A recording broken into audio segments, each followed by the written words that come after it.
I've got to make a change, that's when you start to see change. So it just has to be that number one priority. And we've talked about it before, especially when you're juggling a lot of things. There's so many things that you want to do, so many things that are important. It's never going to make its way to the top of the priority list unless it's that important to you. No fake shit against me shall prosper. Yes, I came, I saw, I conquered. Why do people pick like a New Year's or a Monday to start anything? What is it about that? You know, it's funny. So we've been doing, I don't know, what is this, number 7?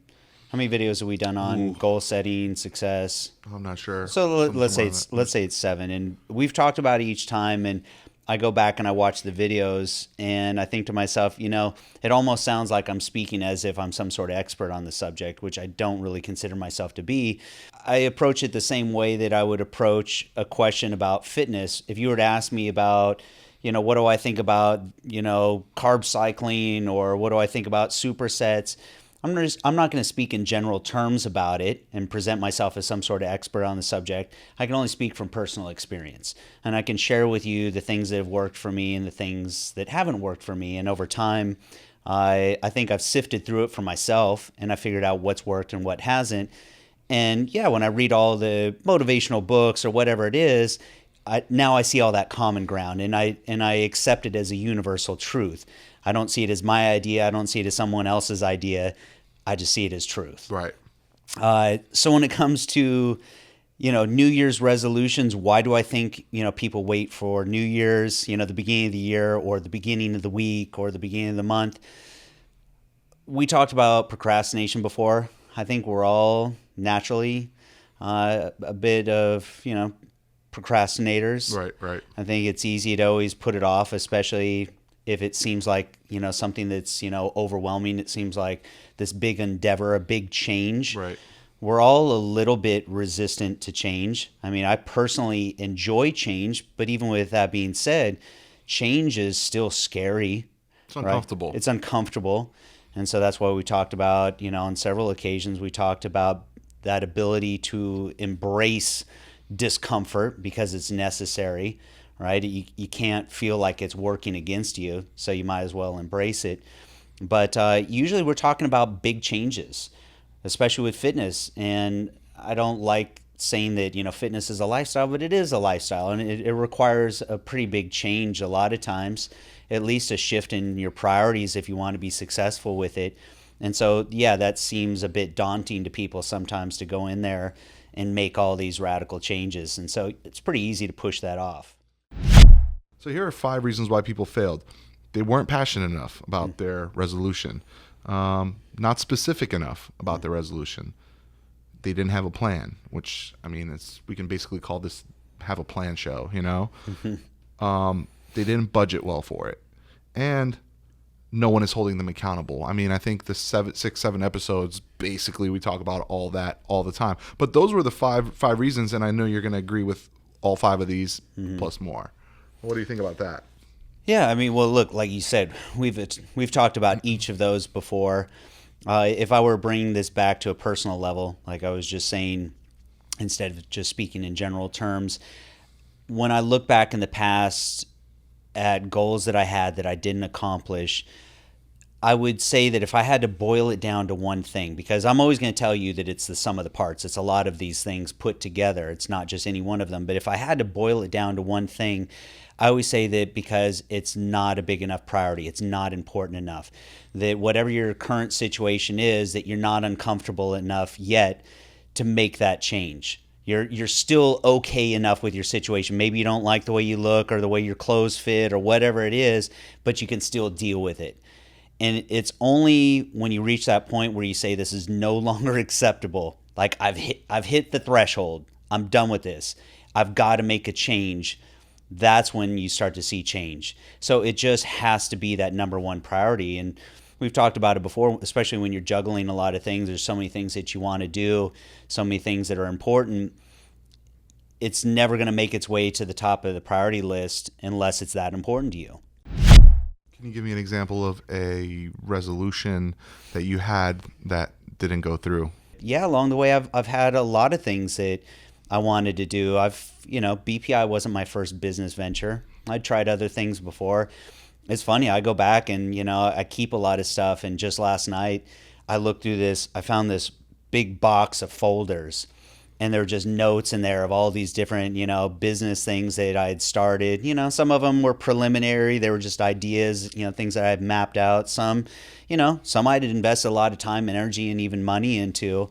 And, never really came to fruition. Why do you keep those around? They're a good reminder. I said it before that you have to be a student of the game, and that means you have to be able to study yourself. You have to be analytical about these things and understand, what are those patterns? We have a tendency to fall into these same kind of loops, right?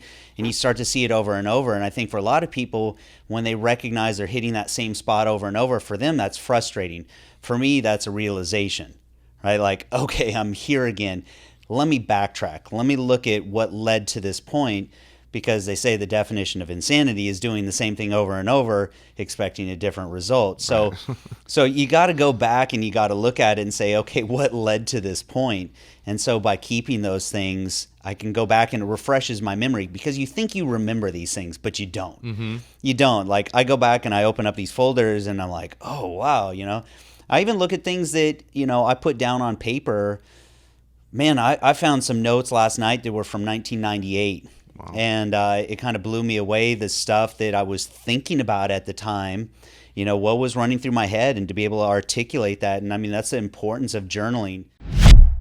Why do some people let it go? Why do some people fall off of their resolutions? But when March comes, when April comes, why am I not still stuck to my goal? Is it because some of those, small obstacles got in the way and I quit? Or was it because just human nature, once it starts getting, once you start noticing, because like they say, it takes you 2 weeks to notice, specifically speaking with fitness, it takes you 2 weeks to get into it, and then it takes you a month to notice something. Right. Some people just don't notice, and they're like, fuck this, Yeah, well, I mean, look, we talked before about habits, and that pattern from, a trigger to whatever the behavior is to the reward, and it's the reward that keeps you in that cycle. And so with fitness, yeah, when you get results, that feeds back into it, and that keeps you motivated. So the hard part is the beginning, when you're not seeing results. So how do most people measure it in the very beginning? Let's be specific about fitness. Mm-hmm. So you measure it by maybe the scale. How much weight did I lose? Or you measure it by how your clothes fit. Or you measure it by how you look in the mirror. Or maybe someone even gets really specific and they do their body fat percentage. Well, even all those things take a bit of time to really see any kind of results. And so I say, if that's how you're going to measure your progress, and if that's how you're going to get that kind of that reward, that feedback mechanism to motivate yourself, to keep yourself, on track, then you're kind of setting yourself up to succeed. So that's where I go back and I look at rewarding myself for smaller things, rewarding myself for even going to the gym that day, right? It's the pat on the back. Hey, I made it here. That's step one, mm-hmm. All right, cool. Right. I made it here. All right, I made it through, my workout. I pushed myself. Okay, that's another success. Right. Recognizing that all those things, that the daily things, those small steps, those are all successes. That it's the journey, not the destination, right? So all those things are all wins. So that's part of it. And again, it goes back to it, not to be repetitive, but it just goes back to how important is this goal. It can't be one of those things that you say, I want it. It has to be one of those things where you say, I must. He says it's easier to put it off. Just one more day, or I'll start it next Monday. He says just get in and start. Your body doesn't care that it's Monday. Yeah, your body doesn't know the difference. I would say that it goes back to what we talked about with a sense of urgency. We always think that we have, more time. There's tomorrow, there's tomorrow, there's tomorrow. So that's why you've got to be able to create a sense of urgency for yourself. To me, life is just too short. I know you hear it all the time. It sounds cliche, but it is too short. We talked about it the other day. You got the hourglass right in front of you running here. It's upside down. That's life right there. Every day that goes by, that's missed opportunity. So, for me, I don't want to miss those opportunities. So I'm going to embrace every single day. instead of us asking ourselves why we do it, a better question is how do we overcome it? And the way we overcome it is by starting today, and not just today. It's what can I do right now, right this second? What's one thing that I can do to start creating some momentum for myself and move in that direction? How do you personally stay focused on a goal or a resolution? What do you do? What are some of the steps you take? Yeah. You know, so it's interesting going back to this box of notes that I found. It was really interesting looking at my goals, and I actually articulated why it was important to me, which I think is an important part of the process, not just what I want to achieve, but why. And that's your fuel, right? That's what's going to drive you. And the one thing that I found for myself that I saw over and over and over is I needed to see, new and exciting and challenging and adventure.